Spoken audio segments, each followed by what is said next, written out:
because within my classroom there are numerous learning styles, and there is no one assessment that truly captures the knowledge of every student in the classroom. As future educators, it is important to remember that every class and every student will be different. One aspect to consider is our students' learning styles. There are 3 types of learning styles: kinesthetic or tactile, visual, and auditory. Visual learners gain more from information they can see or obtain with their eyes. Images and written information are preferred by these students. If they are able to read text or other information on their own, then they are able to gain a better understanding. Auditory learners learn best by listening. Classes that use lectures and class discussion along with other auditory methods are suited for these children. However, lectures are considered the least effective teaching method, even though some students learn best by listening. Kinesthetic learners are learners who do best with hands-on activities. These students usually are able to substantially increase their learning potential when given the chance to do an activity on their own.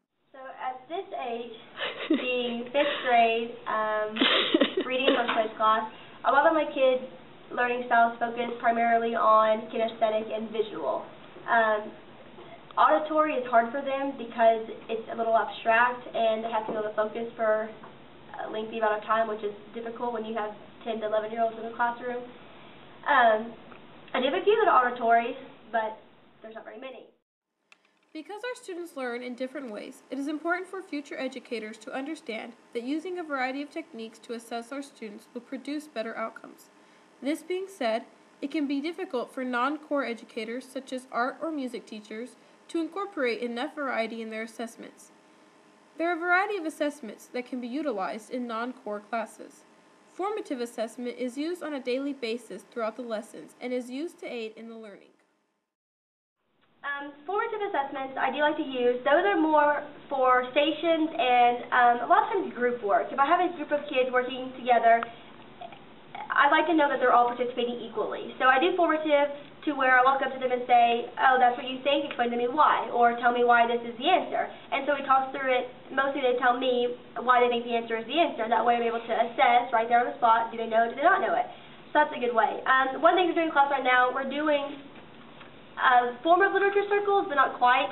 We're reading a novel, Wayside School Gets a Little Stranger, a really funny novel, one of my favorites, as a whole class, and as opposed to doing like a little group circle and you read it and then understand it. Mostly because the comprehension, my students struggle with comprehension a lot. So we're doing it all together as a class, and then they break up into literature circles, and within each day they're assigned a new role. So there's illustrator, predictor, and there's 6 roles they can have.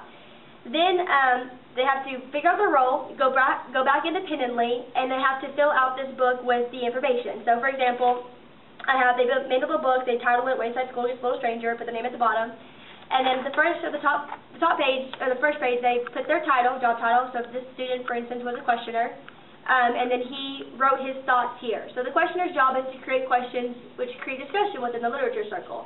So he goes to his desk, he thinks about what questions he has about the story, he writes them down. They bring up the literature circles, they each take a turn going through their role. He says, here are my questions. Question A, why do you think the school closed? And then they discuss it. Why do they think it? And these questions aren't right or wrong. Anyways, then the next day he was a connector. So he went to the group, talked about the connections he made, text to self, text to world, text to text. And anyway, so at the end of this assignment, they'll turn this into me. And so this will be an individual grade. On day 1, did you do your job? Did you complete it correctly? Day 2, did you do your job? Did you complete it correctly? And so there are my formative assessments. Did you perform your part in the literature circle? Did you understand your role? Did you think critically about the book? It wasn't just, I think that Bob's going to die. Why did you think that was going to happen? And give me your reasons for it. Let's say you teach a language class. 2 examples of formative assessment that would work in this class could be capsule vocabulary and I have the question, who has the answer. Capsule vocabulary is where students are put into a group where they use and discuss new vocabulary, and then are asked to use these words in a sentence to demonstrate their understanding. This suits both auditory and visual learners. An assessment that is geared towards kinesthetic learners is I have the questions, who has the answer. How this works is the educator would create flashcards with one vocabulary word on one side and a new question about another vocabulary word on the other. The educator would pass out these cards and start by asking a question. The student who has the answer would stand up, go to the teacher's spot, and then ask the question on the back. Then these steps would be repeated until all the students have given their questions. For a health teacher, What Do You Know and chain notes are effective formative assessments. What Do You Know is where students create a shutterfold. They would label the front panels, I have some idea what it means, and I know what it means and could explain it to someone else. On the inside panels, they would label them, I have never heard of it, and I have heard of it, but I am not sure what it means. Students would place the vocabulary from the lecture or lesson in the given categories. Chain notes is a process of creating a chain link with answers to a specific question. The question could be asked towards the end of the class period. Students would write their answer on a small strip of paper and then add it to the chain, which the teacher will later use to assess their understanding. An art educator could use the formative assessment application cards. In this case, the students would write on a note card how they could apply the art procedure learned in the lesson in real-world situations. This would apply to kinesthetic learners. A music teacher could use a kinesthetic assessment in their classroom. One way would be to create a staff on the ground. The teacher could ask the students about a specific note, and they would have to move to the appropriate section on the staff to demonstrate their understanding. In a speech class, the educator can use the 2 stars and a wish as a formative assessment. The students would pair up and read each other's speeches. Then they would have to write 2 things they liked about the speech, which the star represents, and 1 thing they think the student should work on, which the wish represents. This would be a strong assessment for visual learners. Summative assessments usually occur at the end of a unit and are used to evaluate the student's overall understanding of the entire unit. I love summatives. I love open-ended questions. I love watching the kids think through questions. I think it's great for them to truly show me what they know, and I like formative pretty well, but I like summative because it's a way for me to say, yes, I know you know this, or no, I know you don't know this. And it gives me an opportunity to reteach with those kids and to spend time with them working on those areas that they struggle with the most, which is my goal as educator is to bring their weakest areas up to their strengths. And so this is the best way for me to find out where they struggle and what their weak areas are. End of the 6 weeks test and end of unit tests are summative, and we do those a lot. Every 6 weeks there is a test that covers everything learned for that 6 weeks, and for the most part throughout the entire year. We also do things such as PowerPoint as a way to assess them. So for instance, we've done research projects where they have to research a specific person or a specific holiday or event, and they put it into a PowerPoint form or into an Animoto form or into a comic strip form. So they're just different ways to assess their knowledge in a way that's fun and creative for them. Because of the critical thinking and higher level thinking required by most standardized testing now, we try to focus our 6 weeks or any type of test on open-ended questions. So I particularly include multiple choice as well as open-ended. The kids hate open-ended because it requires them to think. But multiple choice does the thinking for them, because even if they don't know the answer, it's just you get a 25% chance of getting it right. As to where open-ended, I'm able to truly assess if they know what they're talking about. If they're talking about Civil War and they tell me it was all about slavery, I realize that their knowledge was limited because that's not what the Civil War is primarily about. If they're able to go into detail about the causes and what led to the slavery issues and the resolution, via open-ended questions, I'm able to truly I can tell that this student knows the Civil War. I've done my job with the Civil War. So I like open-ended questions a lot more because it gives them a chance to truly show me what they know. And the kids that don't understand, I'm able to pinpoint and say, let's relearn this, let's reteach this, let's get intervention going, or whatever is necessary for them to understand the material. I just did a test over a Reader's Theater play that we did. The one in the middle is a green kangaroo. Out of 10 questions, one of them is multiple choice, the other 9 are open-ended. Some of them are opinions, such as, would you recommend this book to a friend, and justify it, yes or no, and why.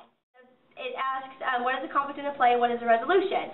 So the students have to be able to identify the conflict in the play, identify it as internal or external, and then more specifically, character versus man, character versus self, character versus nature, character versus society, and then tell me the resolution. How is this conflict resolved? What happened in the story that there's no longer a problem within the story? So that one's probably a 2 or 3 sentence answer. So that particular quiz is pretty challenging. But again, there's one multiple choice and some that are more opinionated. Did you like this book? Yes or no, and why? So just a way for them to actually think through their questions, not just take an A, B, C, or D type answer. The assessments that I struggle with the most are going to be rubrics, and I'm not sure the reason is. I've done them probably 3 or 4 times throughout the year, and for me, it's easy for the kids because if you want to make an A, here's what you have to do, make a B and C and so on. For the kids, I think it's a way to achieve mediocrity and knowing that. They know if I just do this, I'm going to get a 70 and I'm okay with that. And I don't like that because my kids that waver between wanting to do good and not really caring, it's a chance for them to not care because they know what they have to achieve to get that 70, and for some of the kids at some points in time, that's their goal. I just want to pass this class, I just want to get a 70, I don't really care if I have any type of achievement from this. And so I like rubrics myself, and if my higher kids who struggle, or who want to achieve greatness, it's good for them because they know, oh, if I want to get 100, I have to do all these things. I know what I have to do and I can do it. But then again, for my kids that don't really care, there's your, I just want to get a 70 and get through this class. So, or I don't particularly love rubrics. A language educator could have their students create a news anchor report as a summative assessment. The teacher would break the students into groups, having each group create their own news report. They would have to write the news topics in the specific language and create a video. Each student needs to appear in the video. This would be an elaborate project done over a period of time. Creating the news report would appeal to visual and kinesthetic learners, and watching the video would suit the auditory learners. In health, students could create a newspaper about specific health-related issues.